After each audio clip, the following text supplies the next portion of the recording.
What is up, everybody? Welcome to the Atheist Roundtable. We are thrilled for this episode. It's going to be a little different. We're going to learn a lot. I think it's hard to say that we're coming in here with some preconceived notions because I'm not really too sure what to think. But I think this is going to be, in light of other words, I think it's going to be pretty fucking awesome. Oh, yeah. We're going to get... I think it's the perfect guest for this show, for the way it's structured. Agreed. That all said, we will run through all the normal stuff for you for new viewers and people just tuning in now. We have some shows planned in the future. There's a really special guest that's coming. I'm not sure if I'm supposed to say anything, so I won't. But I'm going to leave a teaser that it's someone that a lot of the viewers might know. And no! For that, we have a tentative date. It's not really. We got to figure some things out, but be on the lookout for that. And I guess I'll just go ahead and pass it to you, Jeff, so we can cut some time. What's going on? Oh, yeah. Speaking of cutting some time, let's talk about the time you can spend on our website right here with T-shirts, all kinds of other, options now because we have the different colors of the T-shirts. So you can actually go in here and actually choose a color, which is nice. We have some new product on the way. We've been bouncing some ideas, so we're going to get some more stuff out there because we have heard everybody wants different stuff. At the home page, if you go back to the home page here down low, you can drop us a line. You can say you're interested in something and give us, hey, you want to be on the show, whatever it may be. That's how you get on the show. There have been a lot of questions that I have seen about, how do I get on the show? And so how do I get on that show where I can how do I get in? I'm atheist, man. Drop an email to Austin. He will vet you.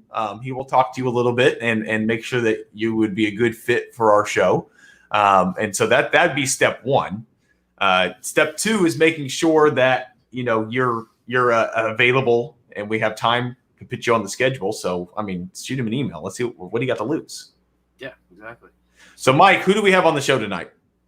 So we got I'll let Judah kind of introduce himself into this. I don't want to just preface anything he believes in and then, put anything, I'll make myself look stupid and then I'll also misrepresent more than normal, which is pretty hypocritical given that all I do is give shit to people for not staying true to certain beliefs and kind of going off the beaten path, so to speak. So that said, Judah, we're so happy to have you on, man. What's going on? How you been? And I guess before we get into the beliefs, what's new or what's something you might want to share with the viewers? Yeah, man. Well, first of all, greetings in the name of the Most High Jah. Rastafari, what I feel like. So life now, I have no complaints. Even though the world seems to be crumbling, yet what's really crumbling right now is all the lies and the illusions that have been passed down for thousands of years, from the Sumerian days till now. So life nice, once you live out of your head and in your heart. Yeah, life is going to walk in the park. Hey, man, we can't. Well, as long as things are on the positive vibe, that's all we ask for. Yes, sir. Typically, what we do here on the show is we like to get into the format just for new viewers, yourself, anybody, just to make sure everybody's kind of up to speed on it. We're gonna go a little faster paced today. We want to just hammer on in and nothing to do with the duration of the show, but I think it gives us a little bit more time to discuss the meat and get into all that. So with that out of the way, it's like, we got the why at the beginning of the show, the what at the beginning of the show, which is what you believe in, which is what we'll touch on here. We get into how did you determine your belief, what got you there ultimately, and then why do you think it's true, and then you could even attach why do you think other people should think it's true, and that's where we get into the epistemic warrant, the question, so to speak. With thanks, Sam. Thanks for the message, Sam. Yeah, right. Blessings, Sam. I can't read and talk at the same time. I've realized doing this show. Well, I'll just add in. I can just I'll just hype you up. There you go. So what do you believe? What is it that you believe? How do you think that you could convey to the viewers in your best, way possible, what you believe? Well, first off, I would like to start with saying belief is the enemy of knowing. Because we have to understand the words that we use as human beings on this earth, in this plane of existence, and how we got here, why we are here, what purpose, because we all do have a purpose.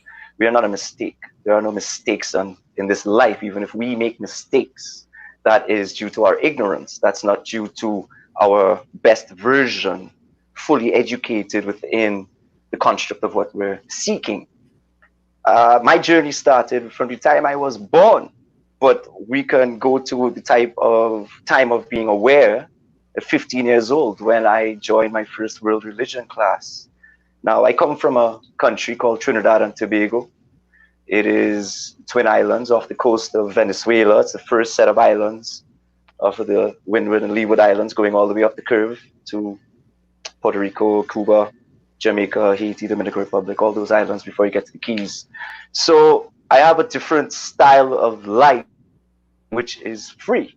We grow up in a society where Muslims, Islam, Hinduism, Catholicism, Christianity, Anglican, Shouter Baptist, Rastafari, you name it, we live as one. We live as one unit, one people. Our motto on the coat of arms is together we aspire, together we achieve. And we've seen a shift in consciousness since 2012, in all honesty. We've seen a shift in consciousness where selfishness has taken precedent over selflessness. And we tend to blame other people for this due to our own codependent nature as a human being, you know, boys and girls, prince and princesses, not growing into queens and kings and emperors and empresses, but more so staying as princes and princesses in grown men and women's bodies. So at 15 years old, when I joined this class, I had a beautiful Canadian teacher who really took us through the walks of all religions. And in my conclusion at 15 years old, being born into Catholicism, Roman Catholicism, which I deny, 100% is a cult, you know, fire upon the Pope, fire upon the Queen of England. We don't worship peasants, you see? So we have to really question why we do what we do, why we think what we think, why we act the way we act. And in questioning so many things, and in my travels around Earth and experiencing the United States of America now that I am a citizen, very proud to be, very happy to be here, living in California, Oregon, Louisiana, all across the states, Arizona, now in Florida for most of my time, I have discovered that people have no idea what they're doing. And I know we could all agree with that in the sense that people repeat what they hear as their own information. Sure. And this is blind faith, and it goes back to a blind belief, because belief is the enemy of knowing. And my knowing came and occurred only 5 years ago in California. If I could expand on that, if you'd like to, let me know. Yeah. Well, I actually love that how you put that together, because you even stopped at the point where it's like, yeah, we get into that, into how. And you know, I was also born into Roman Catholicism. All right, so you understand. Yeah, so we can go off and have our little pity party about Catholicism later. Yeah, but they fall in, man. They're done. Yeah. This is the last pope. They're done after this. Oh yeah, for sure. I mean, they're losing kind of a lot left and right, and it's interesting to me to watch from an exterior perspective now how that belief system hasn't held up. Yes, and it's due to the actions. It's all due to the actions of individuals and lies, manipulation, deceit, and betrayal. You know, we love truth. Yeah, and they've hurt. I mean, one of the biggest wake up calls for me, and maybe it was one for you too, was just like realizing that how much hurt has been caused by some organizations like that, but to detract from trauma, not even hurt, more so trauma. Yes. Yeah, lots of trauma. Agreed. 100%. Yeah, and they will be held accountable for their actions, because karma is very real. I know we have all experienced it here on Earth. The context. I would differ with that, but we could get into that. We'll get into that, please. Yeah, we'll get into that. Mike had a really long conversation last night in the Discord about karma. Yeah, that's very true. Okay, it went pretty far. Yeah, I'm a firm believer that karma, in the sense of conscious karma or anything that has that again intent is not real. But we can get into that. Okay, I understand. We could get into what I want to ask you is on the what, since we're kind of in the what is, what would you subscribe to, like, as a god in that case? Like, do you believe a, like, creator? Do you believe there's a doctrine for that creator? Do you think there's steps we can all look to see and come to that conclusion? Or how are you viewing that in the sense of a being that created us? Okay.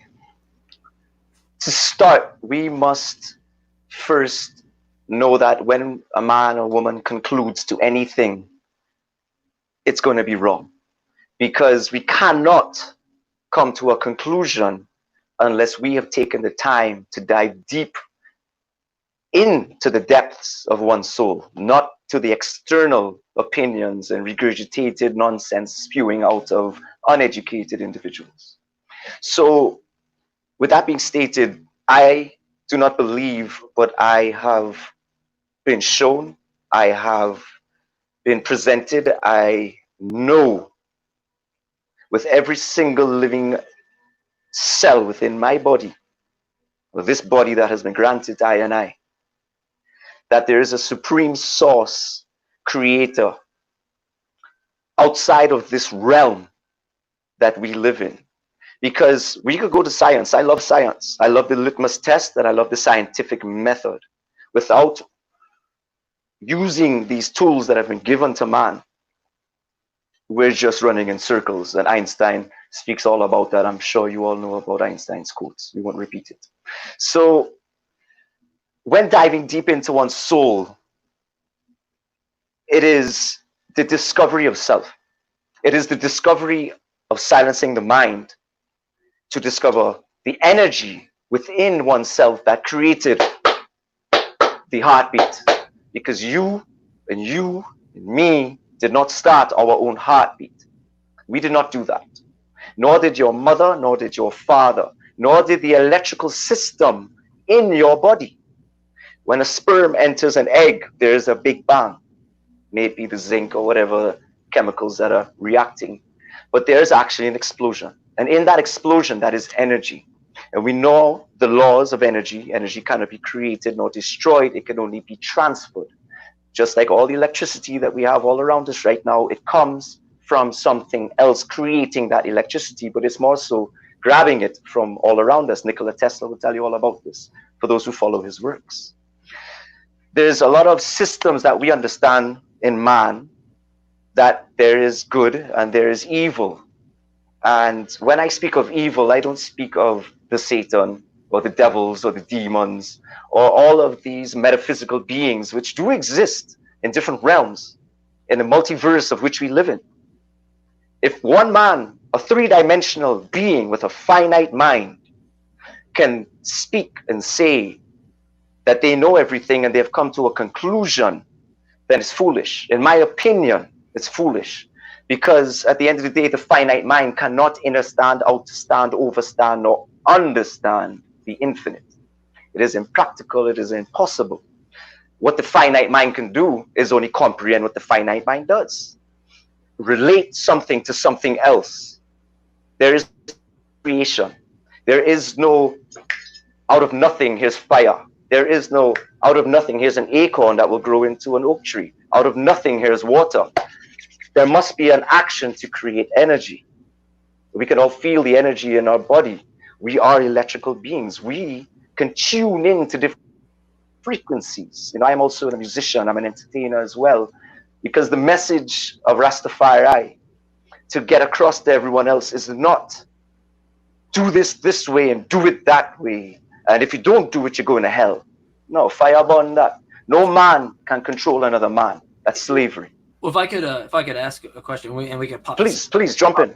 Yeah, and with this, and hopefully the rest of the guys don't hate me for this, because I really love getting the why and the question. So I want to just go ahead and unless Jeff has a question for the what, I want to try to jump into the how and get to how you came to where you're at, so that way we can get a little bit more information on how you specifically got there. All right.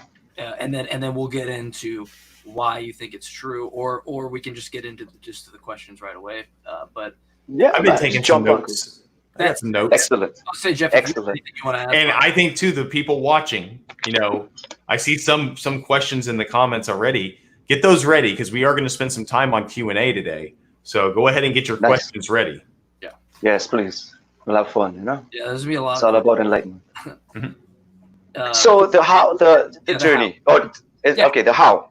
yeah, Like how- I say, so from 15 years old, questioning my awareness. We need to understand what awareness means. When somebody says, I'm aware that I put on that light, I'm aware that when I go into my car and drive, I drive. Yet in reality, that is the subconscious mind that has been programmed to do certain things. We can talk about Dr. Bruce Lipton all day long. He's the one who discovered epigenetics, the infrastructure of genetics due to its environment. Now, my how from 15 years old is an experience of attempting to leave a country where there was an attempted kidnapping on my life, attempted murder on my family, to leave, to come to the United States of America to be safe, and go back to Trinidad and Tobago when we did not make it out there, as my father was taken for everything that he had because he trusted the wrong people, which was a lot of people, because there are a lot of hatred. There is a lot of hatred out there. So all these experiences built up to a lot of emotion within myself of asking why. When I come from a family that is a long line of royal blood that goes all the way back to the 1300s of Robert the Bruce, King of Scotland, who is in truth a Lion of Judah. So sits on the throne of Yahudah, Judah, just as the Queen of England sits on the throne of Judah. And she's not of the tribe of Judah, but the new King John III that is coming in just now, they believe he is, but he's not. So into the 12 tribes of Jacob, or Israel soon. Now, when I moved to California, I was living in Cayman Islands. I was DJing on the beach, 7 hours a day, drinking rum, women all over me. I was in the newspapers every week. I was in magazines. I'm traveling the world as a DJ. I've experienced many different cultures and many different people. And we all have everything in common. We're not different in any way whatsoever. We're all one. We may think a little differently due to our experiences and perception of reality due to the perspective of which we see, which is through the ego lens of the brain. And we have to remember the brain named itself the brain, and or the soul, the heart. And in that heartfelt knowing, there are those who have empathy, there are those who have sympathy, and there are those who seek to take that energy from others because they're not capable of it due to their childhood programming. Do you, when you say the soul, just to clarify, do you think the soul actually is like the soul is an actual like a thing? You're not using that metaphorically. You're speaking to my soul right now because my brain has been silenced. And that is the truth. Sure, but because I guess what I'm asking is more, is this indicative of something we all have, or is this just is what you're saying more a statement that is in regards to your character? Understood. So unless you're a clone, you have a soul. Okay.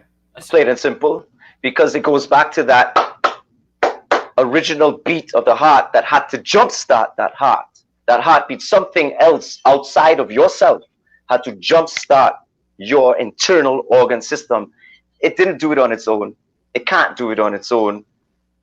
I've worked in healthcare for 12 years. I'm going to let you know that fact right now. I've run 18 hospitals in the United States of America.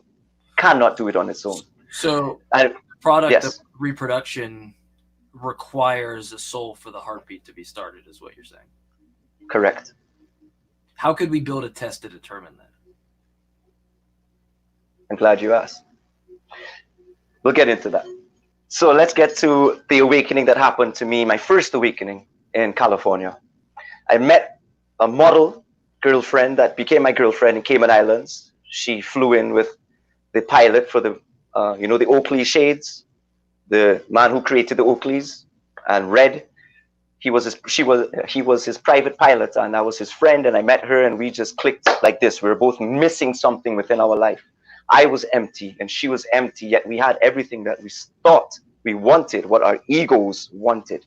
And our ego is a separate consciousness within ourselves. It is part of us, but it is also separate because it has a mind of its own. So I moved to downtown LA in Roosevelt Lofts. I mean, penthouse pool. You look at any movie in Hollywood, coming out of Hollywood, and those helicopters circling downtown. I was right there.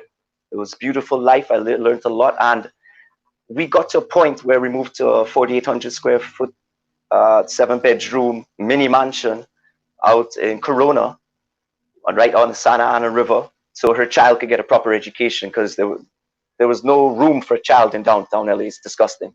You walk outside of a beautiful apartment loft, and there's poor homeless people that nobody's really taking care of, pissing and defecating everywhere just because they are angry at everybody else and themselves.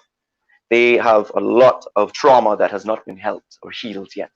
So we have to understand these people and understand we're all equals, and not everybody is as strong as everybody else.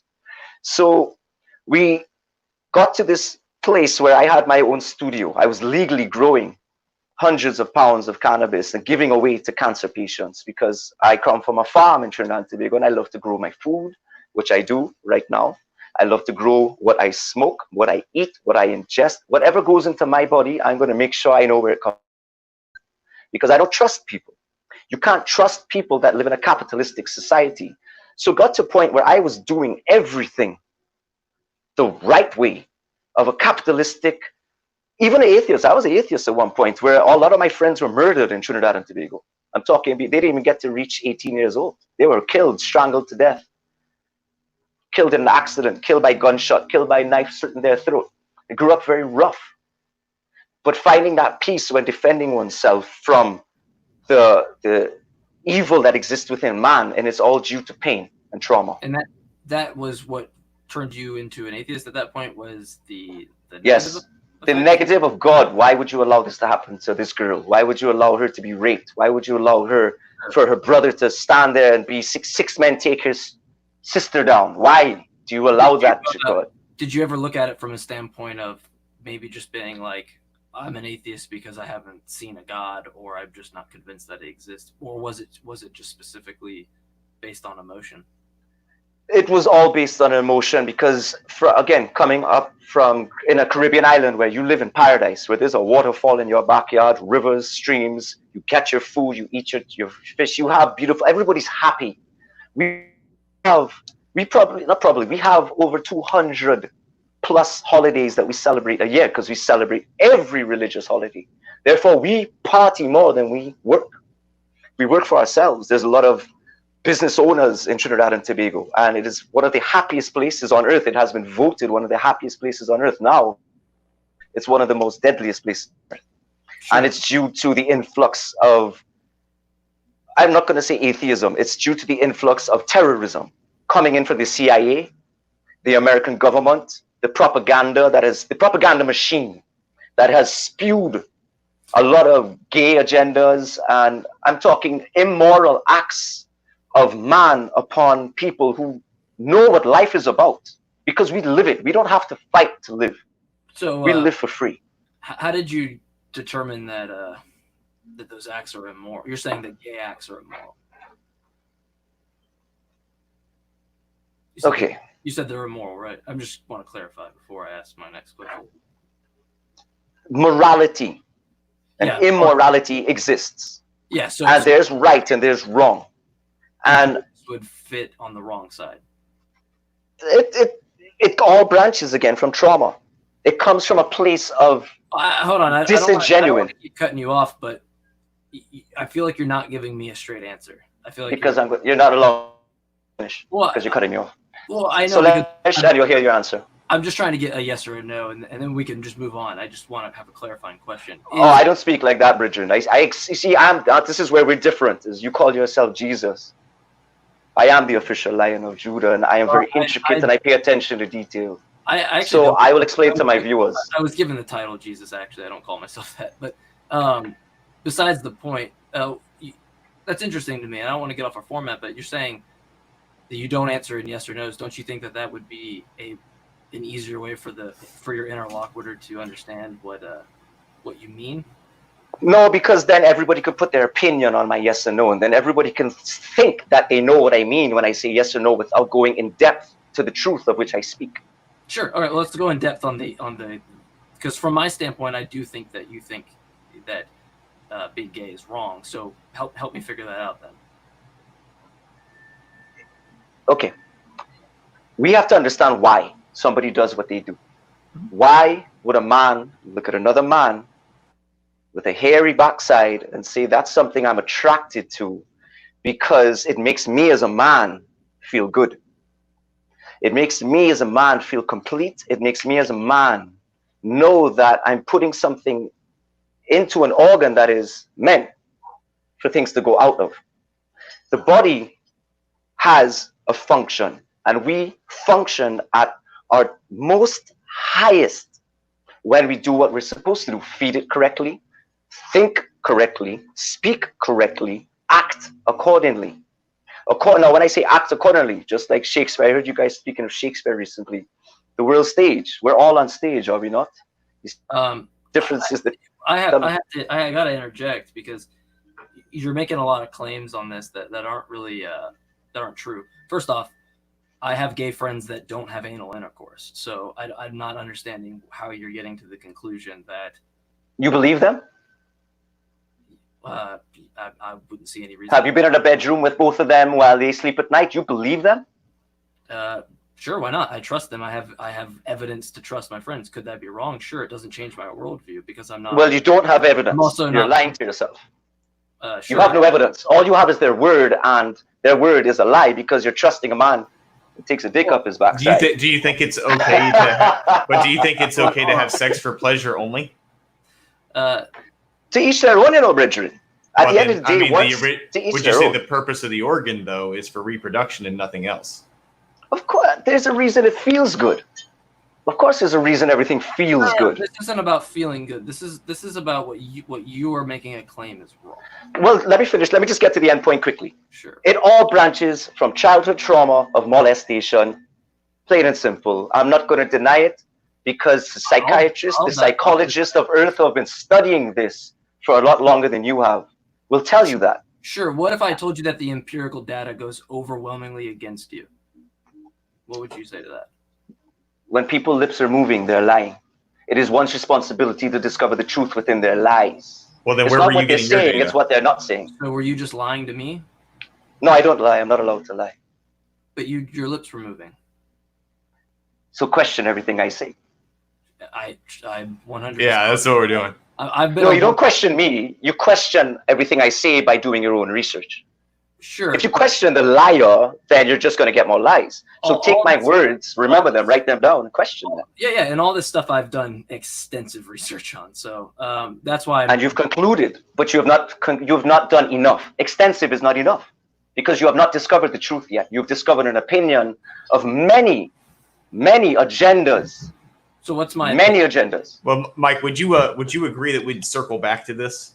Yes. Yeah. Let's circle back. We're on the how for a while. We'll get there. So let's get to the why. Why? Well, because this is what we're getting into anyway. So why do you think this is all true? Why do you think that there's this God that provides this sense of morality for you? And then we'll get into why you think all that's wrong as well, because I have some problems with that. All right, and that sounds like a personal problem. So we'll discuss it. It's not personal. It just has to do with the arguments. I think the arguments are weak. I don't argue, nor do I debate. It's not like argue. I'm saying like the arguments for your position. It's not like about like an emotional thing. Because trust me, it's a discussion. I don't have emotions when it comes to talking, brethren. I do this for a living. Agreed. So it's more so a discussion. You know, no argument, no debate. Yeah. Nothing personal against you. Yeah, exactly. Yeah, man. Yeah. It's a blessing. So my awakening occurred when I thought I had everything that I sought in this life. Materialistic, driving a Benz, having the model girlfriend, 350,000 followers on Instagram. Everybody's sending money. She's making $8,000 a day, working for Nick Cassavetes, the director of The Notebook in Hollywood, who I found out was a very disgusting man. Fireball the whole of Hollywood. Pedophiles, you know? We don't respect them. So again, we have to know that they're repeating nature that has transpired to them in their childhood. I was broken as a man. My soul, my heart was crushed when certain actions transpired at Hollywood coming for me, especially Tobey Maguire offering my girlfriend at the time $3,000 to have sex. I saw a lot of people that I looked up to acting very immorally. For those are immoral ways of acting, thinking that you can buy somebody's body, give them money and open their legs. There's no respect for the womb, man.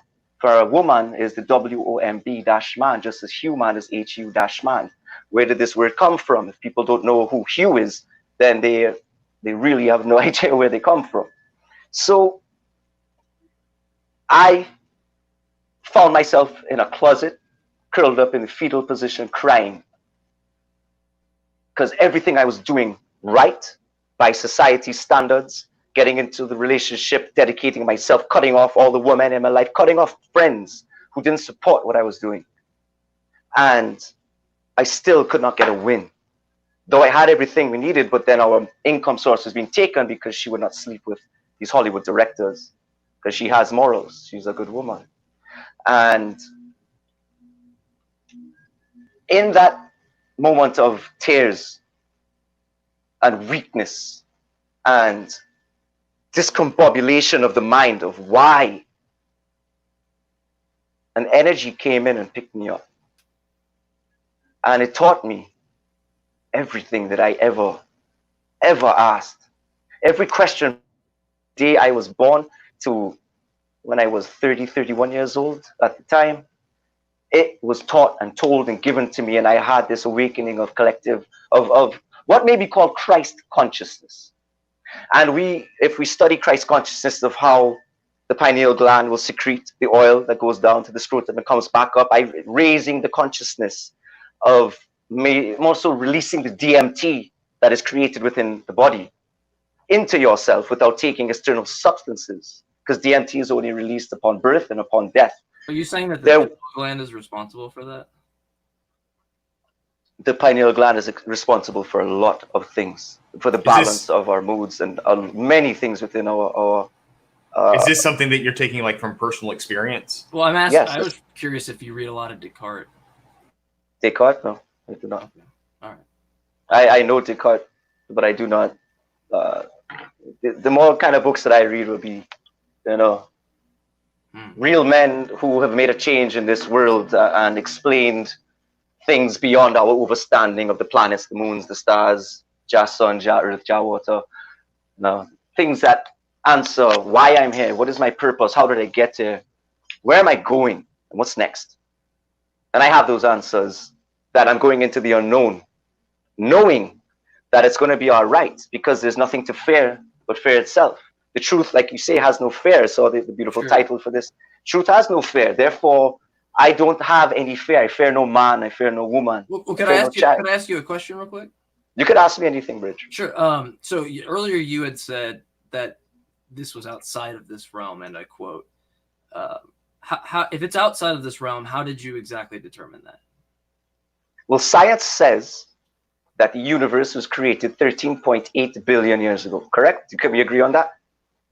Yeah, I can. Do you guys agree on that? I'm not a cosmologist, but I would say it's a long time. All right. Well, that's what science says. It's more than 6 days. Yeah, it's more than 6 days. I'll say that. That's my final answer. Excellent. Well, days did not exist outside of the 13.8 billion years starting period at the beginning of this universe, which they want to call the Big Bang. First, there was nothing, then there was everything. So you're saying like time?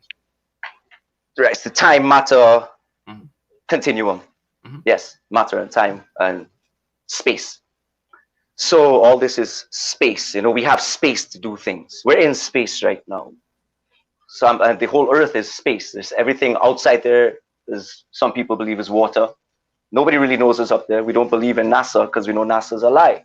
We don't believe in SpaceX because how did you determine that it's a lie? Because I have to kind of cut you off because like now we're getting into the why, and I for the first part I will sit back and listen to a lot of it, and Jeff feel free to chime in whenever. But when you make these claims, I got to stop you because you're making bold claims. NASA's a lie. So yeah, I'm speaking truth. first off, my first question, because this is where I come from in terms of debating. Yes. I come from debating flat earthers. That's how I got started. So do you think debating flat earthers? Yes. Do you think that the earth is flat? I'm just curious. No, the earth is not round, nor is it flat. It is a plane of existence. So it is a dimension within itself. Do you take empirical data to be valuable? Yes, there's value to everything. Everything is right. Then why does it appear that you're, and don't take this offensively, but why does it appear that you're using a lot of it seems that you're using a lot of special pleading for this, and then saying, yeah, this can be valuable, but then it's not valuable when it's actually valuable. My mind can't. Operation Paperclip. What's your knowledge of Operation Paperclip?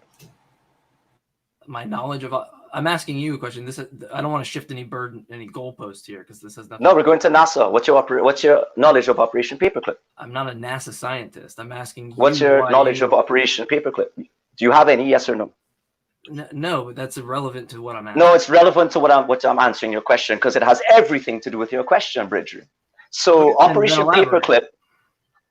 Paperclip was done by the military and the CIA, United States of America, went across to Nazi Germany when NACA was around. Not NASA, it was called NACA. And Truman was president at that time. And Truman says, we are not going to give amnesty to the Nazi scientists.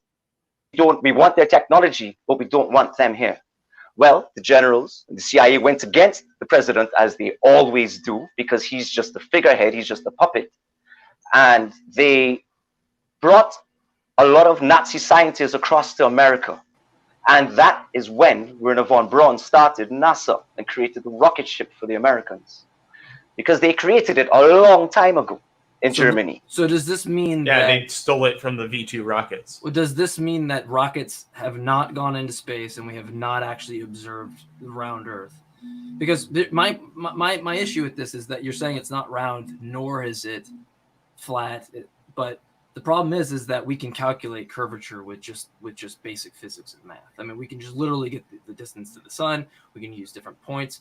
We can also notice that we don't all see Polaris. We also can use things like equatorial mounts and that nature that wouldn't work on whatever it is you're suggesting. So I'm very confused on. But my problem. What do you mean by NASA is a lie? It's just very ambiguous. Like I don't see. Yeah, like are you just saying that the data that they're giving us isn't true, or the founding isn't true? Like all their data they give us isn't true? Is that what you're saying? I'd say 98%.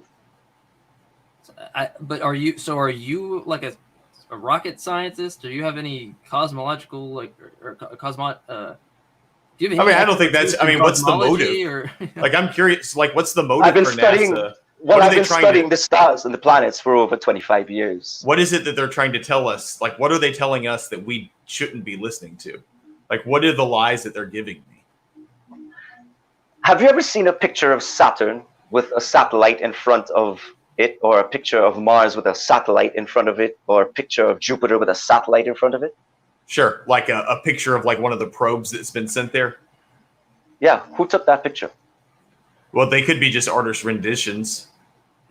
And that's the key word. They are artistic renditions, because NASA has admitted that everything that they put out, 100% of what they put out is artistic rendition. It's just on their website. You can go and check it out. Sure. So what you're saying is that not true, though. The probe that was sent there. So NASA's lying then. Sure, but no. you're well. If it's on their website, then it's not a lie. No, well, he's saying they're lying, so I'm agreeing with him. This is my issue. Is that I feel like your standards of evidence are pretty low. It sounds like you're just saying, I read this, it's true, but how did you demonstrate? How did you know it to be true? And Bridget, I just said. Hold on. Let me go real quick. You started off the show with knowledge. You had the whole thing about belief is the enemy of knowing. The enemy of knowing. But it sounds like to me you're not providing anything that separates your belief to knowledge. You have a bunch of beliefs. I've yet to hear anything in regards to knowledge. And I'm not trying to be offensive. I'm just trying to be. I'm not offended, Rich. I don't get. You don't have to say that anymore. There's no offense in this discussion. Right. You know, it's all vibes. Everything is high vibes. Now, again, it's not my responsibility nor duty to spoon feed people who do not take the time to research the etherical realms and the dimensions of the ancient knowledge that has been hidden for you and your family before this country. We have to overstand, understand, outstand, and understand I don't know that what there is understand means. But you know what understand means? Understand, understand, overstand, No. outerstand. Nope. I know. You know, I know what understand means. Okay, well then we have to. That's you got to look up some Webster dictionary I'm things as not your saying it bridge doesn't told you. exist. I'm just saying you're saying things and it's hard for me to define them because I don't know what you're saying. It's very ambiguous. It's not. It's very definitive. It's not. Understanding is definitive, and If it was overstanding is definitive. my problem it's is because that you don't understand it is not my problem. That's a Yeah. you problem. You have to go research, then come back, talk to me next month, and Sure. we'll go forward. Sure. Yeah, man, that's it. My problem is like a researcher at this point is that I don't even know what I would be looking up because it seems so that ambiguous. Because like you've said these things, you said these things like I gave you Earth many is things to not look up. round nor is it flat. So is it not a solid object? Like what is it? It's a celestial being. It is alive. It The gives Earth us is everything we need. The Earth is a celestial being. How are you So you determining these other than just saying? Because you're saying things, and that's fine. I have no problem with them. But each thing that you say, you don't demonstrate. And that's the only reason why I cut you off. Is I'm kind of more getting this around. isn't a science show. It's a discussion. I'm not here to prove anything to anybody. I'm here to answer your questions, and you then take those answers and research them on your own. If you have the no, we want to know what you believe and why, and I'm trying to get to the why. Oh well, I've given you the why of I'm sorry. Being broken. How do you know? And it goes back to 25 years of studying the planets and the stars and the sun and the moon. So do you think that there's no, like, you don't think that we've studied the atmosphere at Mars? Like we don't have that data. All the photos that are from the planet are just given out as it's a bunch of lie, Bridget. Because let's go back to the original moon landing. Well, I'll stick with you with that. We don't have to go to that. I'm going to stick with you on the Mars thing. So, like, what's the motivation then? Like, what's the end goal for making us believe that we've gone to Mars? Like, why tell me that we have a probe on Mars? Like, how does that change anything? Everybody wants to escape their reality. Everybody wants to get away from their reality, especially when they're down in the slums of their mind, when they have hit a depression point, whatever it is of guilt, shame that has been programmed into them. How do you control somebody from finding out their truth and their power within themselves? You have to lie to them, just like the slaves in Africa were brought here and lied to. And they were demoralized with the William Lynch programming. With that, like, there was obviously a purpose to that. They wanted these people to remain submissive. So they systematically programmed them to remain submissive. Putting a probe on Mars, I don't understand what the gain is, what NASA is gaining from putting a probe or faking a probe on Mars. The whole purpose of what NASA and everything else that is now surrounded around the worship of the atom goes back to the Egyptian worship of the deity gods of Horus, Isis, Ra, and Osiris. And what America, you could look at America right now, and you really have to be asleep to not see that there is an obelisk in the middle of Washington, D.C. that has nothing to do with white culture nor English culture, nor Indian, native Indians of this country. Has nothing to do, but it has everything to do with Egypt. It has everything to do with stargates. It has everything to do with what Egypt built and what they controlled. And remember, Egypt had many slaves. Now, how do you dumb down a society? You take away the one bit of hope that they have, which is a supreme source creator that has created the water, created the earth, created the land, created the sun, created the stars, created the moons, that has not shifted out of its orbit.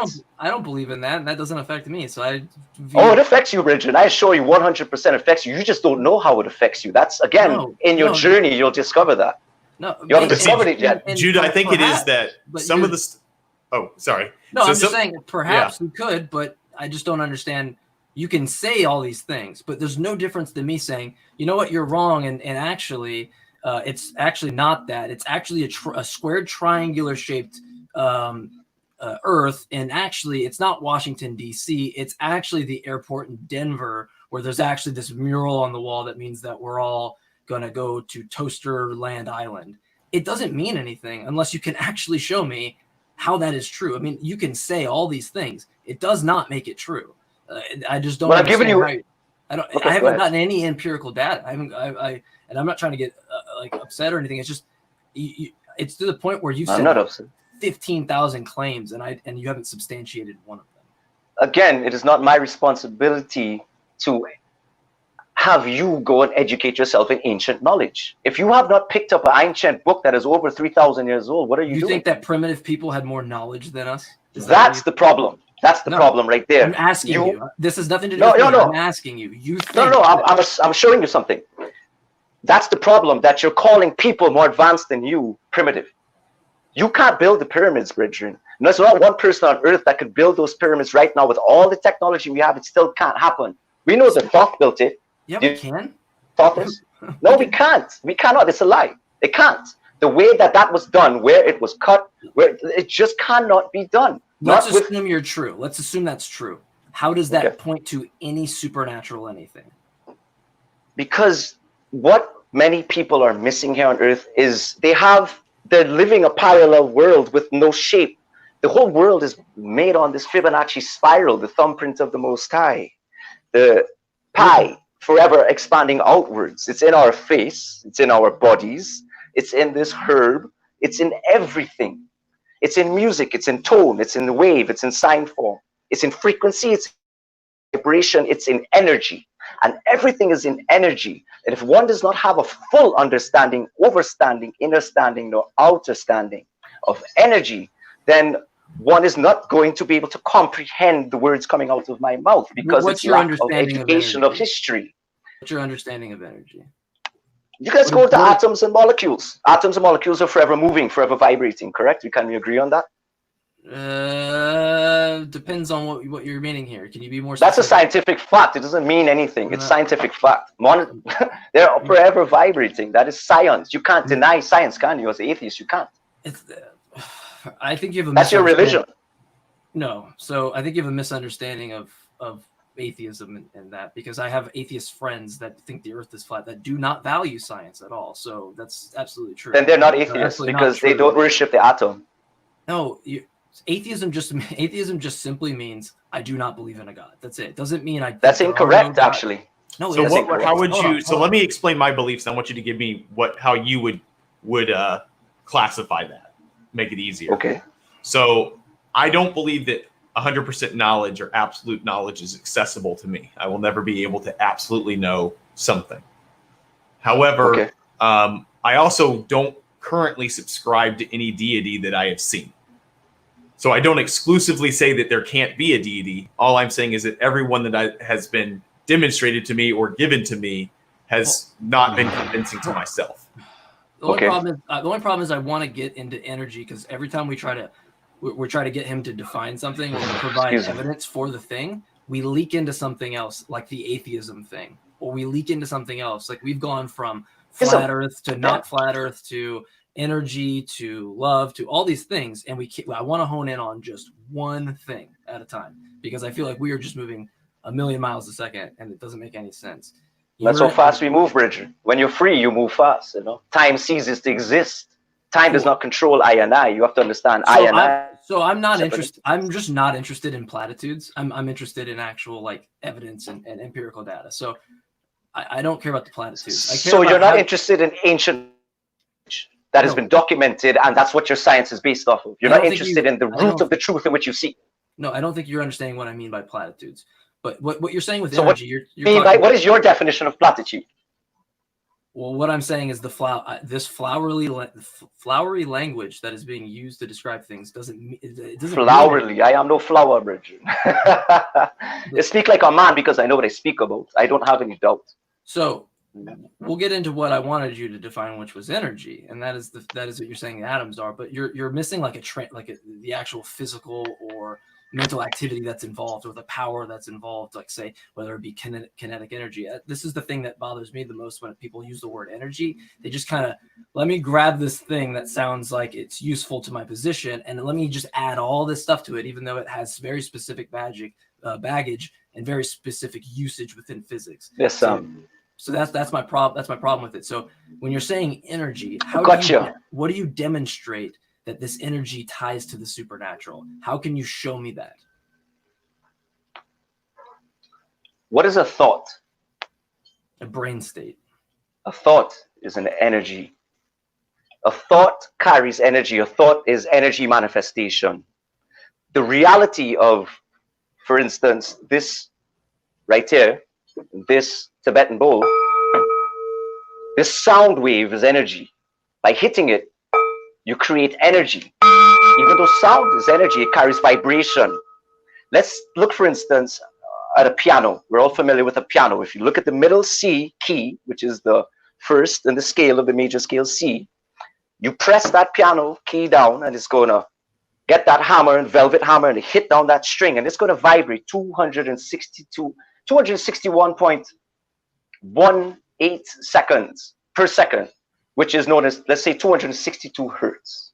So you press that C key and you get a tone. Right now, this vibrates at 432 times per second, so it's 432 hertz.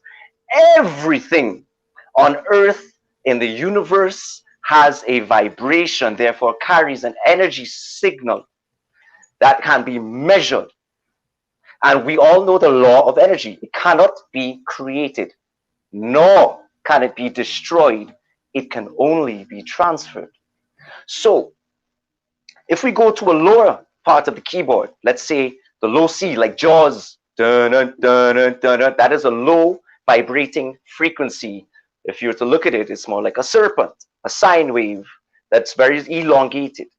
That is energy that is measured by man's devices. Man has created a device to observe action of something that they cannot see with their eyes. Just like the wind, you can't see the wind, but you can feel it. And there are things that have been invented to measure. We can measure it. So what we can do with wind, we can measure it. And energy, we can measure it. But what we've never done is we've never measured energy and then came to the conclusion that the supernatural exists. It hasn't happened. So how are you coming to that conclusion? Well, that you have not, but many people around. No. We've never. We don't have any. We have nothing that's supernatural. We have nothing we can point to. If you can point it to me, show it to me. And if you can also link energy to that, do that as well. Collective consciousness. Familiar with it? I'm not convinced. Have you ever heard about that term? Yes, I'm not convinced that collective consciousness exists in a supernatural way or even exists.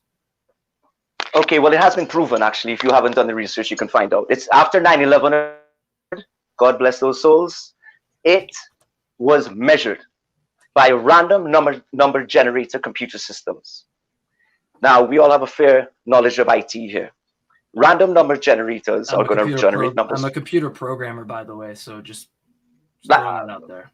Blessed love. I respect you because it's a different language that you've learned, you know?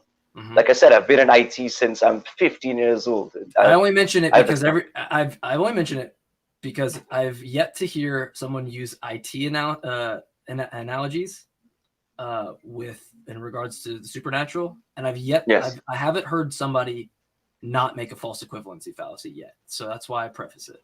I'm hoping this is the first time. Yeah, man. There's a first for everything, you know. We're not always rigid. So if you look up or research the random number generators that went off the charts when 9/11 occurred, because of how the system was set up and how the original tests were created. Nobody knew 9/11 was happening except for the people who planned it.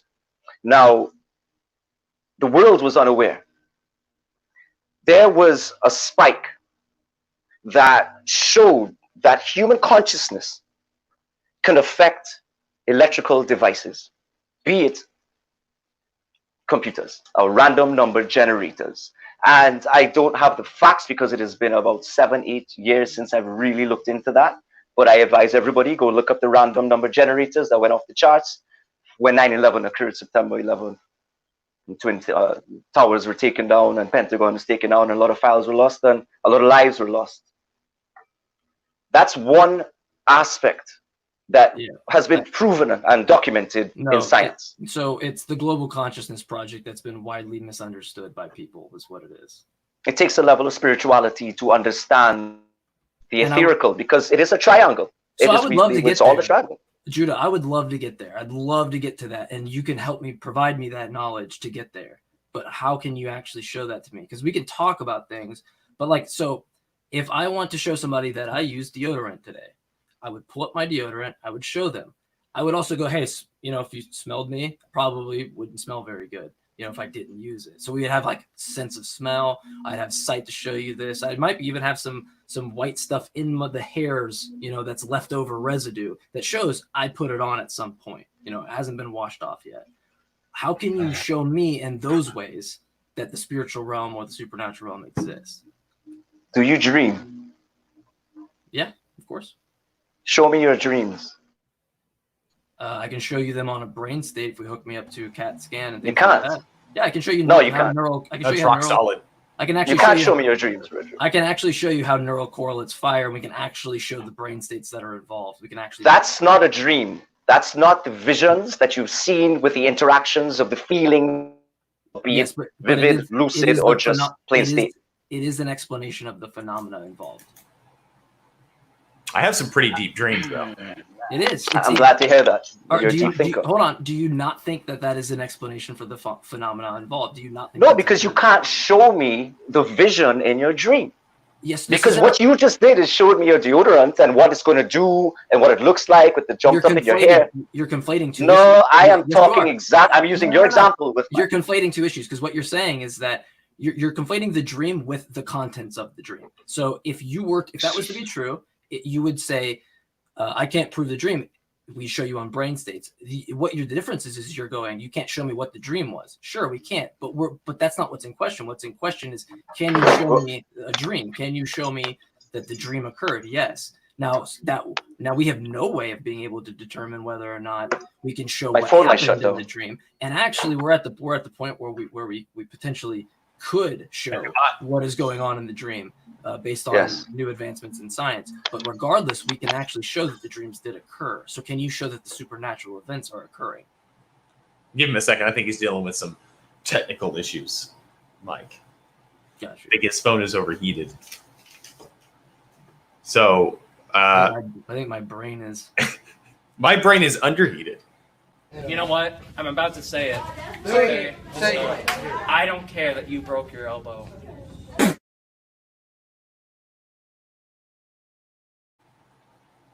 Never gets old.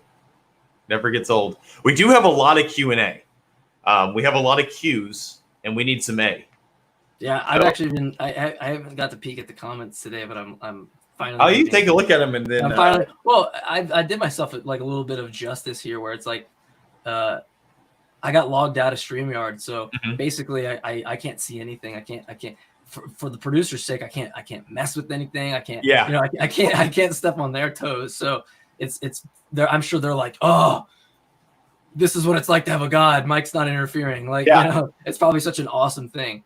But I just don't. I mean, to me, having a conversation with him with what you're trying to do. Oh, I'm having an issue with my phone. Sorry, guys. It's overheated right now. Oh, no worries, no worries. Just it's got too much energy. Jeff, I'm sorry, I'm taking up a lot of time. Jeff, you go ahead. Once. Well, I just when I talk to people like this or similar, it's kind of like trying to take a stream of water and dictate where all that water is going to go. Does that make sense? Like you can't with the thought process and mentality of where he's at. You're not going to be able to direct that to a logical way that you want to do it. It's not binary, and you're never going to get a binary answer, the yes or no's. You're not going to get that's what I'm trying definitions, and that's what I'm hoping to highlight. Right, but he doesn't operate on definitions. That's not how he operates. I think it's more emotional than that. You know, that's my observation of the situation where you and I are extremely analytical, and you are probably more analytical than I am. So we have to have hard data and on-offs to be able to figure things out. And that's just not how he operates. True. And I would, at one point, I would say I'm analytical to my own fault. But now, being where I'm at this point, I say that I'm too analytical, and it's benefited me too greatly, because I went from being having no school education or anything to now having knowledge become very cool to me, and then now going to school and getting a degree in computer science, and then hopefully going back to get a my goal is to hopefully fund a master's in biology at some point, just for the knowledge and to learn. And none of that would have happened if I hadn't respected what knowledge is. If a person hadn't come up to me and said the earth is flat, and I hadn't had the experience of not being able to defend around earth, which I had, I was baffled. I didn't know what to say. I didn't know what to do. It just created this hunger in me to go, I have to know things that are true. It's because Right. it wasn't even actually that. It was once I started like, whoa, is the earth round? Like, how is it actually flat or is it round? I had no idea. He almost convinced me. And then once I looked into it, I was like, oh, you know what? The earth is round. And this is so cool. I'm fucking understanding why. Right. Like, and then my brain, like a light bulb went off, and then everything preceded or everything subsequently came after. And it was Right. probably the It's best just- thing for me. Especially when I hear people start talking, like NASA's one of the ones too, especially the space program, because All right. you're back. It's just overheated on me. I had it plugged in, so No worries. Oh, sorry. got a little Sorry. fan on it right now, man. We're getting too hot for them, Too much Yeah. fire in the kitchen, bro. Well, we're gonna move into Q&A then, because we have a lot of Q's and we need your A. Yeah, man, bring some. Hey everyone, it's time for my friend. His name is Steve. He's gonna ask me some fucking questions. Some in the comments. Steve will answer them in his merch shed. Well, hello everybody. Looks like it's time for Q&A, and we've got quite a lot of them. So I suppose I'll start out with the first question. Do we have time for a lot of questions? Yeah, man. You have Time doesn't exist. yeah. Time is what we make Fantastic. it. Then I'll start it off right here with Sunny Secular. Why can't same-sex couples adopt children? Well, they're free to do as they please. The issue is, what is the purpose of doing so, and are they going to be held accountable for the trauma that has been psychologically done to the child's mind? What age are they adopting that child at? Are they going to hold themselves accountable when they wake up one day later on in life to say, oh, I didn't see it this way because I now have a little bit of more maturity, maybe in their 60s than they did in their 20s and 30s and 40s, because they have a different perspective. Who's going to help that child from the damage that has been done? They're going to need a lot of help. Now, there's good people in this earth. I'm not saying people that have the same sex couple is bad. It's just because they're two injured people who find safety within each other. A lot of the times in the younger generations, you see a lot of manipulation from a stronger, beat up female that was beat up as a child that takes these princess flowery little types because they were hurt by a guy. But there's so much depth to the human mind that we must hold ourselves accountable for our actions. So you're free to do as you please, but make sure that you pay the price when it comes, because it will come. There's no doubt about that. I suppose the trauma that adopted children suffer due to being in relationships with same-sex couples is something that I'll have to do some more research on. I've actually found, a Is lot that of any information to different the from contrary, trauma? personally. Yes. Is it any different from a trauma that you would experience from a multi-sex couple?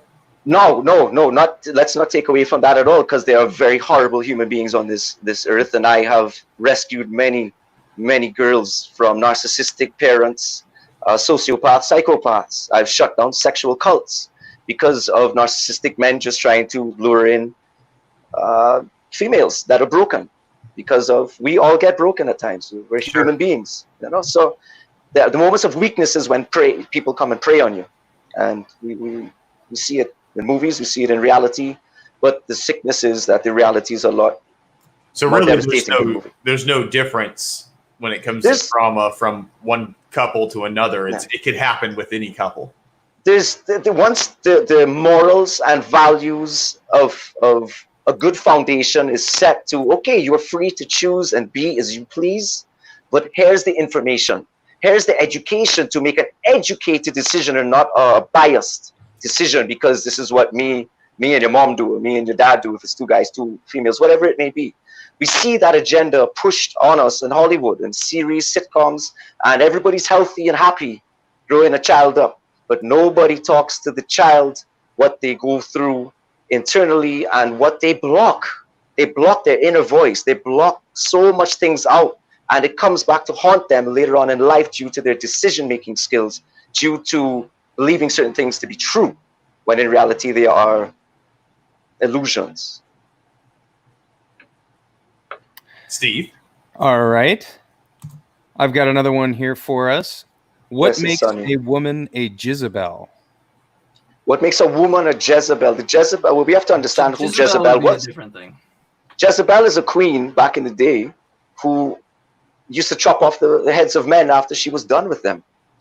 That is an analogy that there are many women that have vindictive behaviors within their programming due to experience of trauma from men that have treated them bad, and I'm going to call them boys because they're not men. Boys treat women badly. Men respect women. And women get crushed. I have helped rehabilitate hundreds of thousands of women on this earth. I'm talking women in their 40s right now that are now figuring out, oh my gosh, I never looked at it that way, because of their perspective. You know, we have many different angles of perspective. And when a narcissist, sociopath, trauma victim can also become the monster. Remember when hunting monsters, not to become the monster yourself. These things are true. And Jezebel is an entity known in the spiritual realm as something that travels. When I say entity, a consciousness that travels outside of the three-dimensional realm, that can travel within the energy of this earth. And you can see Jezebel spirits all over this earth. You go look at the slackness that some women portray to get attention, because there's no other reason they're doing what they're doing other than to get their attention. Their attention fed, their ego fed. And yes, women deserve attention. Modesty is good. Sexiness is good. We love sexy women. But at the end of the day, there are queens, there's empresses, there's princesses, there's Jezebels. It's the opposition of being a wholehearted motherly figure that can raise a child, carry a child for 9 months, be there for that child, kill for that child, instead of killing the child, as we see. One question for you. Yes. Because what you said is would be a commendable thing there, if that's the case. Could you link me to the organization that you helped the hundreds of thousands of women to? Or oh no, these are personal people that I have met on my travels on Earth. For instance, year before, I did 500 million miles in 1 year, and in doing so, like I said earlier, I was how many miles? 500,000 in 1 year. Was it 500,000 million, or was it half a million? I think you said 500,000, 500,000, 500,000 in 1 year. That's just 1 year. I'm on my third passport, and it's not just to America and the States. It's different countries in the Caribbean, Canada, South America, all over the world. And I have yet to touch the other side of the world because I'm still learning these languages. Now, there's a level of psychology that must go into the human being, of understanding why they do what they do, where they're coming from, why does one do what they do. This is going back to questioning every single thing with an open mind and silencing the mind through breathing techniques, to literally allow the mind to sleep and allow the heart to speak, and listen to what the inner child and the soul has to say, because we all have inner childs, and we all, as we grow into men, we're all men here, we have that inner child fantasies that we want or seek to be reality, be it a man cave, be it a gaming system, be it a computer gaming system. I have my Alienware right here, you know, be it whatever it is, as music, be it in the creative aspect of what the inner child, as a child, we wanted to do. Now as men, we can't do it, yet we get strayed away from doing it. Therefore, that inner child suffers. So those are things we also have to be very aware of. I always wanted a murder shed. Yeah. And you got a murder shed, Dexter. It's perfect. Blessed love. It's perfect. Um, So I've got right, another question here from Samuel Doolittle. Where did you learn about Operation Paperclip, and why do you believe that information? I suppose he's just really asking you to cite your sources. Of course, you could go to the CIA website and you can research their declassified information that has been there. Lies. Well, you can think they're lies. You can think they're lies, but the CIA has declassified these things on their website. Well, this is just what they want you to read. They want you to read. Why would they want you to read something like Werner von Braun is a real man? Here's my question. Do you trust the CIA? I don't. No, I don't trust any government figure. But why do you trust those writings? I'm giving him one source. There are many other sources. But why can be if you don't trust the CIA, why was that your first source? Because a lot of people do. Yeah. Because a lot of people do. But this is about you and why you think it. A lot of people's the CIA speaks a lot of truth, but yes, I don't trust them. They're going to give you 80% of the truth, just like MK Ultra. They're going to tell you about venturing into different realms. They're going to tell you. I mean, I've spoken to KGB, who tell me when they're ready to talk to Putin, they have a space where they go and they talk to Putin, and they're right here in Florida. So again, they don't need a phone, because if we look around what's happening right now with the telecommunication devices, 5th generation technology, frequencies vibrating very high, they're trying to tap into our brainwaves. They're trying to pick up on our thoughts. They're trying to control a lot of what we do so they can continue to live in the manner in which they live, which is very disgusting. Plain and simple. Makes sense to me. Blessed love. I've got another question here from lowercase horse 2. Do you believe that there is a moon and space outside of our planet? Of course, 100%. Yes, without a doubt. I see it every night. I feel the moon's energy. I meditate. The moon affects me. Well, I was born on a full moon in July. And when the full moons come, I feel an energy shift within my body because I am tuned in to the energy. I'm not tuned into my mind. I release the thought and concepts of my mind to say, what do I feel when I do this? What do I feel when I do that? I use the scientific method to replicate. And the new moon, which is coming up on the 21st, mark my words. I'd argue that you don't fully understand the scientific method. Okay, you can argue all you want. I'm just discussing what I know. I was also born on I would just say you've demonstrated it. That's all. I was also born on a full moon on a Monday on my due date. Blessed love. Yeah, I think that like a lot of what you say hits me really here. Some of it goes over here, but yeah, man, and that's no problem. I appreciate that. I appreciate love that. I don't appreciate hate. We appreciate love as Rasta, man. You know? So, you see, we question everything. We question everything. And in questioning everything, even the scientific data, we question it. And in questioning, you start to discover mysticisms. Can I question some data? Someone put a pretty interesting stat in the comments. If you traveled 500,000 miles in a year, you would have had to have averaged 1,369 miles per day. You realize? Yeah, I travel every Monday to Friday. Every Monday to Friday, I was traveling across America and to Cayman Islands and to Trinidad and Tobago. And yeah, every Monday to Friday. Sometimes on weekend, I flew from Tampa to Utah, came back to pick my brother up to go back to Utah. And I was going to ask, by what method did you travel? Plane. I did some driving. I've driven across country, but more so Delta. I got my platinum card there somewhere from Delta. I have my miles to prove it. I don't need to prove that. But yeah, a lot of flying, a lot of questioning. Sure. That's Diamond Club level.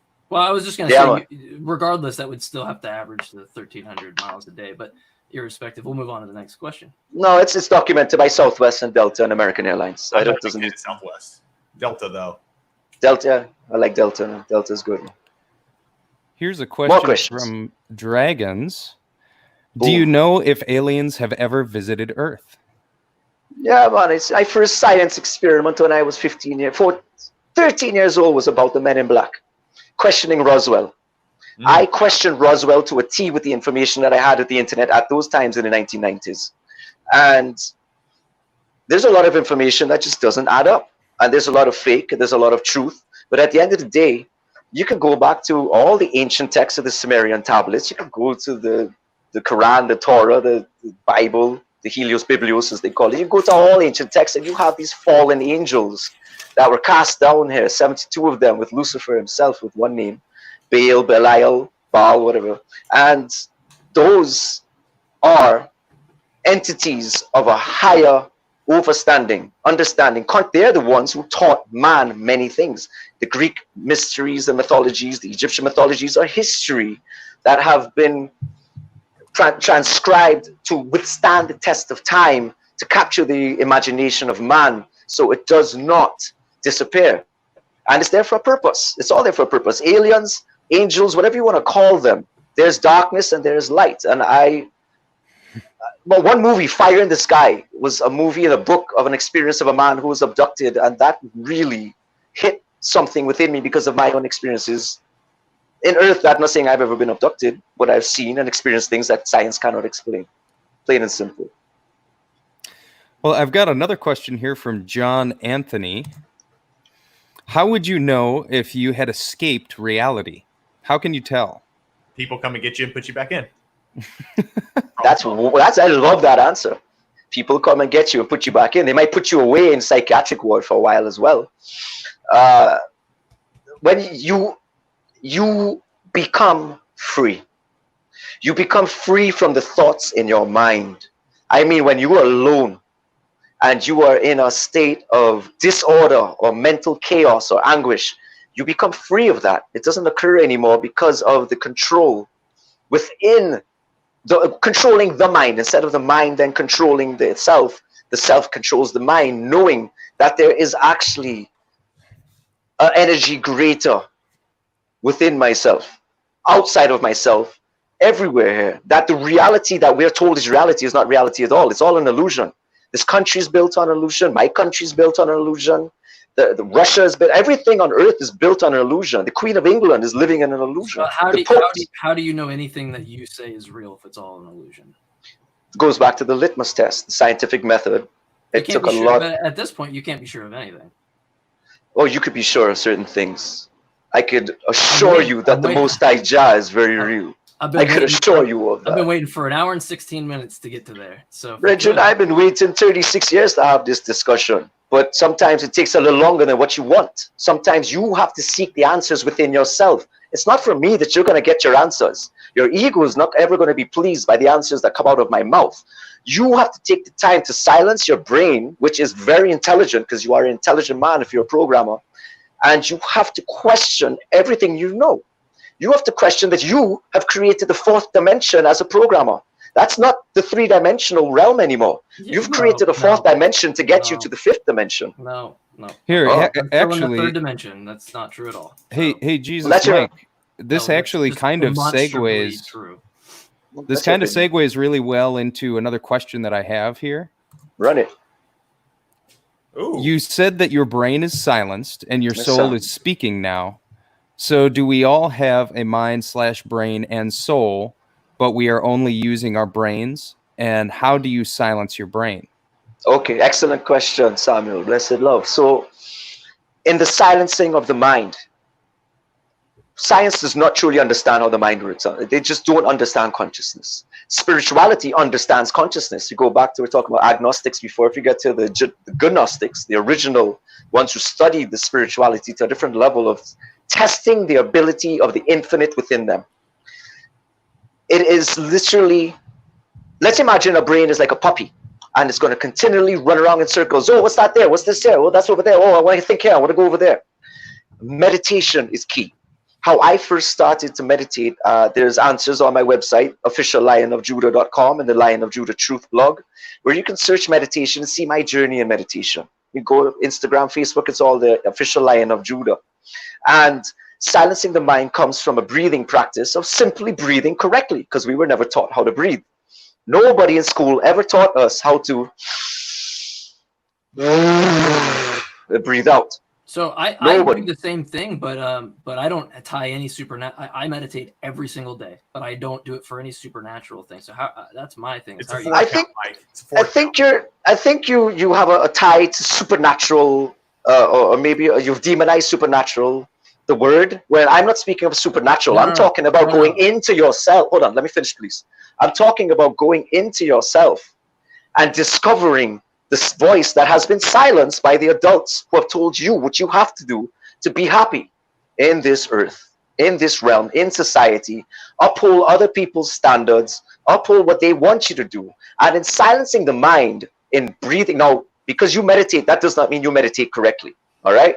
There's a correct way of meditating and there's a wrong way of meditating. There are many right and many wrong. There are many ways of doing things, just like there's many ways of building a home.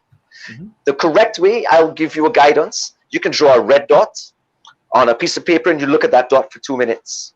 Stare at it for 2 minutes, then you close your eyes and you take your eyes, eye and eye, and you focus them to the temple, up in between the temple, excuse me. And you breathe, and all you think about is in and out. If you're thinking about anything else, then you're not meditating. What you're doing is thinking. You're giving yourself time to think and speak to yourself. So that has to get done. That might take 1 hour, 2 hours before your mind gets tired. It might even take 4 hours. But at the end of the day, you got to practice. It took me 15 minutes the first time of a month of practicing to get meditation, to get to a point where I felt something here. So what was that? I never felt that before. I got scared. Sure. But the thing is, I've meditated since I was 15 years old. So about 15 Again, years. About 15 people could be years doing the wrong thing their entire life. It doesn't mean it's right. And you know what? Here's the thing. I acknowledge. Yeah. I absolutely acknowledge I could be doing it wrong. Do you acknowledge that what you say about the thousands of claims that we've heard, do you acknowledge you could be wrong or no? Oh, I had many doubts within myself, going back and forth 100% in the past. I have questioned everything to a T where it has broken me, especially after my last relationship with which I thought was my queen for the rest of my life, took everything. I mean, of me, because I gave her everything. There was no balance. And that I did everything wrong. So yeah, of course there's things. And in doing that, I took time. Instead of jumping on the rebound and going and sleeping with all the women that I can, I took time for myself. I took years for myself. And I stayed celibate. I stopped eating meat. I stopped doing the things that I was told to do. And I said, let me start from the ground up and build my foundation with the knowledge that I have acquired and now put it into practical use. Coming from the ancients, I asked, what did Yeshua Mashiach do? What did Gandhi do? What did Hitler do? What did Thoth do? What did Prince Siddhartha do to become those enlightened masters and obtain the level that of consciousness of which they obtain? Are you assuming that they had that level of consciousness, or I'm not assuming. I just going off of their words. There's no assumption. You go off of their words and what they're writing, and what they tell you. So that's then we just pinpointed the difference between. There's no assumption. There's no assumption whatsoever. You follow their words and their actions. Actions speak louder than words. Now, when you follow somebody's actions, yes, when you follow somebody's actions, it speaks louder than their words. I live my truth. I speak my truth. I be my truth. No man. Actions do speak louder than words. So with your words, can you provide me the actions that would show? You would have to come spend a day in my life with me, Bridget. You would have to come walk in my shoes. You would have to come visit me to see the way that I live. You got to come spend some time on my farms in Oregon and California. You got to come see that these hands grow everything. Psychedelics for that. But we can. You would need. So that means you're dependent on something else to experience this reality. Therefore, it's a weakness. I love psychedelics. I love mushrooms. Golden Teacher is one of my favorites. I've only had spiritual experiences with Golden Teacher. I mean, to a level that I've communicated with a friend in Cayman Islands, and we shared a dream together. That makes a lot of sense to me. It really does. This is making incredible sense. Yeah, it makes a lot of sense to me. It does. So if you guys want to go ahead, we could go ahead and move on. Let's get another cue. Questions, man. Questions. Yeah. So here's one from Velocilobster, but I think I don't know. I think we should almost ban this guy. What I have a comment. He, he wants to hear about karma and what's up with that because he's great at posing questions. Okay, well, karma, we have to understand the meaning and definition of karma. It is not the indoctrinated and ignorant and stupid Western philosophy of what it has been called. If we go back to where it originated from, which is from Hinduism, which you can study the Bhagavad Gita, it's a beautiful book, and you will understand that karma is about cause and effect, that we live in a universe of causation and effectuation.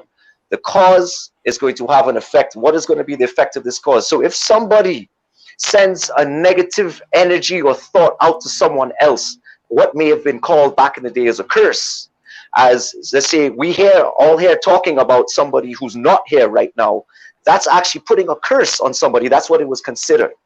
And in that energy, which is the thought before it's a reality, a word, power, and sound, we are carrying that vibration, speaking it into reality.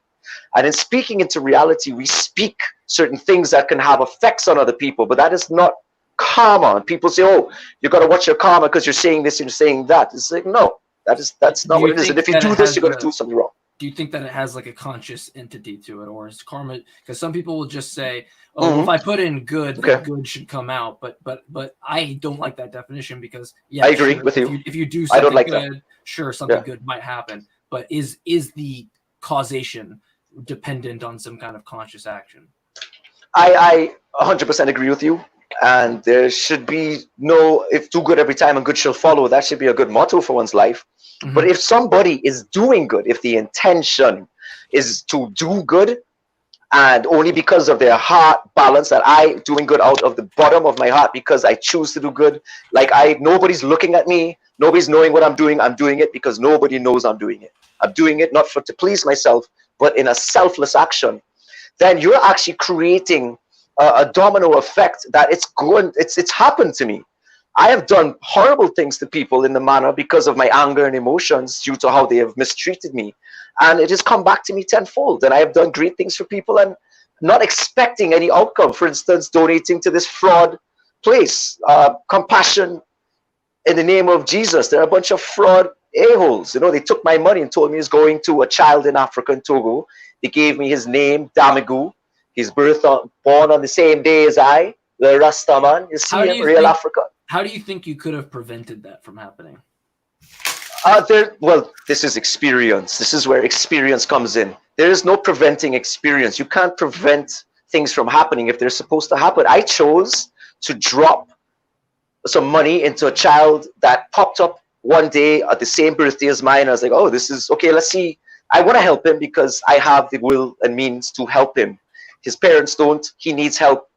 Let's write some beautiful letters and see where it goes. Yeah. Correct. And 6 months later, I got a call that my envelope could not be delivered to him with a little gift of silver coin with Emperor Haile Selassie on it, the 225th conquering lion of the tribe of Judah, Earth's rightful ruler, who has been deemed so by all on Earth, even the Queen of England. But don't, you can do your research and find that. Well, I was going to say, wouldn't you think levels of methodological naturalism would apply, where you could actually do research, develop standards of evidence, and then be like, well, maybe I shouldn't do this based on X, Y, and Z? Because I feel like, and hold on, I'm sorry, it's more rhetorical. I understand. I understand that. That's you're now stopping yourself from an experience out of fear. No, I'm not talking about me. What I'm trying to say. No, I want to say yourself. I'm sorry. I'm speaking of generally speaking, not never about you.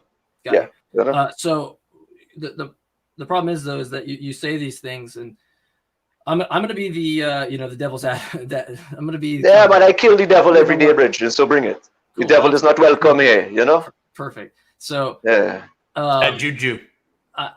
My thing is that you've made all these claims that haven't been really substantiated in a sense, but then you make this thing and you're like, well, here I messed up. And I'm wondering if there's a parallel here where you could. There's no mess up. I don't mess up. It's an experience. Sure, it's a lesson. If you learn from it, but it seems I learn from it. Yeah, guys, if I could finish, it seems like you could have applied some standards of evidence that would have actually gotten you to a position where you would not have made mistakes like that. Or everything I researched was good, was positive. The Earth is flat, or thinking that the Earth is not. I mean, not only not flat but not round, but also thinking energy. All these claims that you have not substantiated. Well, to you, because of your level of education, but that doesn't mean I can finish. Other people don't understand me because I'm getting some good questions. You know, awesome. Yeah. If I can finish real fast. Nothing has been provided in a sense of epistemic warrant, and then when you say these things, where I disagree. Sure, I mean, I bet you would. That I would respect and agree to that. But if I could finish, whenever you get to the level of saying like I donated money to these people that were a scam. Those things to me, and then you mention all these things. I'm just trying to draw a parallel that it seems that if you would have applied some standards of evidence and you would have actually looked into things, you might not make the mistakes that have been made. That's not, again, you're calling it a mistake, and you're taking away the fact that I did a lot of research on Compassion. I even went to Compassion's traveling show, and I partook as a patron looking to sign up. I did a lot of research on them and I liked what I saw, but there were some red flags. And I decided that if I have a red flag, if something, my spidey sense is going off, as Marvel Stanley would love to say, that I'm going to have to go in. I'm going to have to put the money out. It's only $38 a month. I'm going to put it up, but they were taking it twice out of my account. That was another red flag. I had to build a case against them because now I'm going to take them to court. Now I'm going to shut them down because now I'm going to travel to Africa. I'm going to go to Togo. I'm going to check this youth out. I'm going to take some money for him. I'm going to take some education. I'm going to take some clothes and everything that I can for him. So and I'm going to give him a small village in Africa? Brethren, I go anywhere on earth. I come from a small village in the Caribbean. I come from Africa. I'm a Rasta man, if you like. But even still, even if he I'm not afraid of nothing. Even if this organization defrauded him out of his money, at the end of the day, his want to help the child is still positive karma. 100%. That is why the karma is intention. 100%. Yeah, the negative is on the organization. I'm not trying to take away anything. I'm just trying to draw a parallel where it seems like, because you started off the show with this belief is the enemy of knowledge, but it seems that you apply belief and refuse to actually obtain knowledge. I don't see how you got to that, because now I know. Now I have a knowing. So how could you say that when I now know through my actions and experience and perspective and perception of the reality? I now know. Could you apply that to the same claims that you've made tonight? I have done that like I said, for the past 25 years of my life. And I just got here 4 years ago. I see a lot of parallels between some of your belief system in Eastern religion, like Hinduism. I was going to bring that up. And actually, Mike and I had a pretty long conversation with a Hindu here, and a lot of those belief systems are internal. There's not a website you can go to, correct, to understand your belief system. You know what I mean? Like, I can't look it up. You don't subscribe to a belief system that's written in black and white. Well, for me, you can go to officiallionofjudah.com and read the 1,500 posts that I've been writing over the years and see my journey. If you really care, and want to know, you can read it. If I want to know about every Roman Catholic adheres to a set of beliefs, and I can know that based on the Catechism of the Catholic Church. Right. There is no catechism that you subscribe to, nothing that was given to you to believe in, or nothing that was given to you as a set of rules and said, hey, this is how you live your life. You had to learn that. You had to find that on your own. And then you wrote your blog or your website describing your beliefs. Well, I come from a great family. Like I say, I come from a king and queen, you know. I come from royalty when it comes to my bloodline.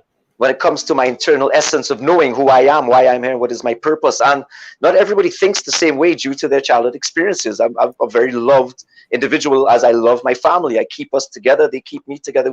We fight through thick or thin to stick together no matter what. No matter how angry we get, we love each other.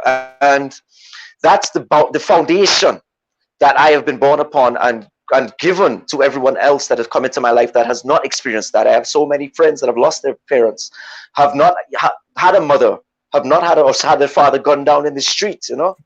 Big up my Bridget Ancient Sabuki from Jamaica. These are some of the most beautiful souls I've ever met that have grown up out of nothing in a shack of galvanized in the ghettos that have been created by man and have come to found the love within themselves to accept everyone for who they are, yet knowing that nobody bigger than Jah. Because at the end of the day, we all will be held accountable for our actions here on earth. And if we don't do the right thing, we're just going to do it again and again and again and again. And reincarnation will occur until we crack the code and we discover the master key. And I hold the master key. Trust that. At the end of the day, it took a long time to get there, and I am just warming up. Everything that is transpiring here on earth is due to the thought processes of everyone.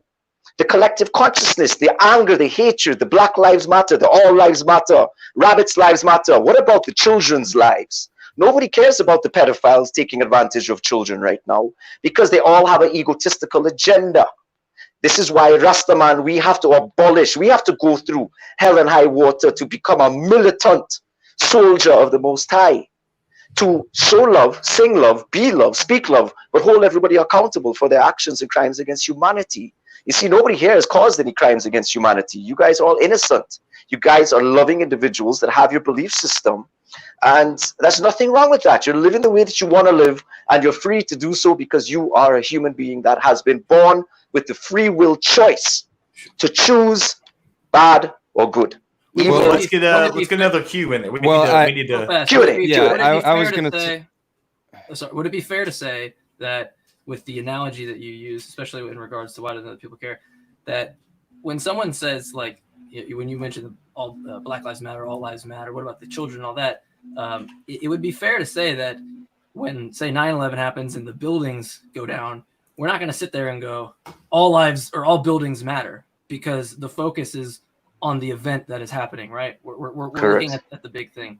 So I'm wondering, like, you don't think it's an actual undermining way of doing that, right? I just want to make sure that you understand. It's not like to say, oh, this is all that matters.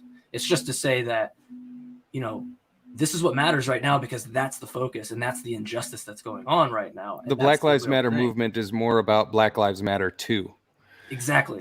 So that's why I No, man, you gotta tell me about that. I come from a black family. Mhm. You Well, I just want to understand? draw the So at comparison. the end of the day, it's not saying like, hey, No, I all understand buildings this. matter. You know, when the focus is on the two towers that are clearly on But- fire. You Right. know? Virgin, it's a fallacy. The whole Black Lives Matter is a fallacy because No, it's for not. let me correct you. No, For 400 years, let me correct we're not you. going to have this. 400 years. No. 400 My years show- there's been my show- slavery in this country. My show. We're not going to talk about this. We're going to move on to something else. But you brought it up. No. But we're Where's not the slaves gonna, holiday? No, we're not going into that. Where's We're- the slaves we're dropping holiday? it. We're done. We're going to move on. Ah, man, I'm a big man. I speak my mind. Nobody can tell me what I can or cannot do. But your show, I'll have respect for that. Yes, thank you. Have respect for it. Yeah, man. Well, again, you're speaking Okay. to a man of color, so overstand that. We're not going to get into the All claim right. that you Blessed just made. love. We're not going to get It's into not a claim. It's truth. We're not getting America was built on slavery. Truth. That's true. Accept but it we're or not- deny it. That's on yes, you. we're not going to deny the clear injustice that is going on for Black people right now. We're It's not gonna- been going on. It hasn't stopped. Exactly. It hasn't I stopped. agree. So we're not going to get into a conversation that's going to undermine the true injustice that's going on right now. We'll move on. Nothing you or me say undermines anything, Bridget. It's a movement. It's all movement. Anyway, let's go. Questions, Bridget. I'm loving these questions. Well, I've got one more for sure. And it's from Sunny Secular again, and she's wondering, back to the karma discussion, how do you determine that certain experiences that you've had are karma, and how do we test that? So essentially, she's just asking for evidence that certain events were karma. Let's say, for instance, I do a job for somebody, and they promise me, I'm going to give you $25,000 after 6 months of doing this work. And then I'm going to give you a bonus on top of that for doing this extra work.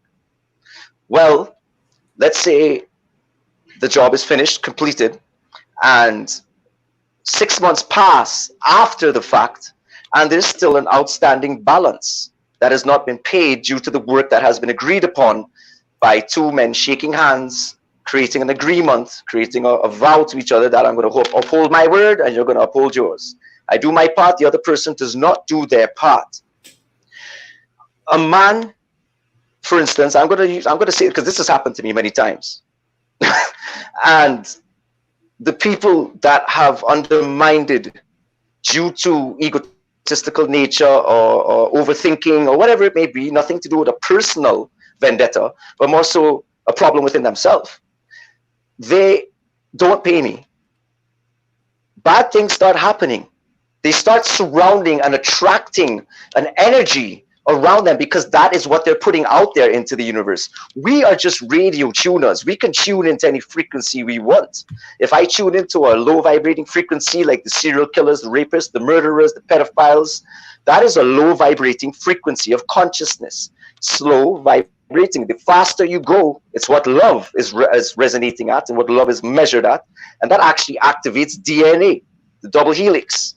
There's certain proteins that are amino acids that are activated through this frequency that activate what science will call junk DNA. You start to attract more abundance to yourself. You attract things like, oh, I want to buy a watch. I don't have the money right now, but I'm going to do something, work, and I'm going to not get paid for it, then I can't buy the watch. Because my intention was pure, you can replicate this. Go and hurt somebody. Go and say something bad to somebody, and then sit with yourself and see how you feel. Then see what happens to you as time progresses and start speaking ill of everybody behind their backs. Start speaking to them badly, and you'll see that you will be attracting a lot of negativity towards you.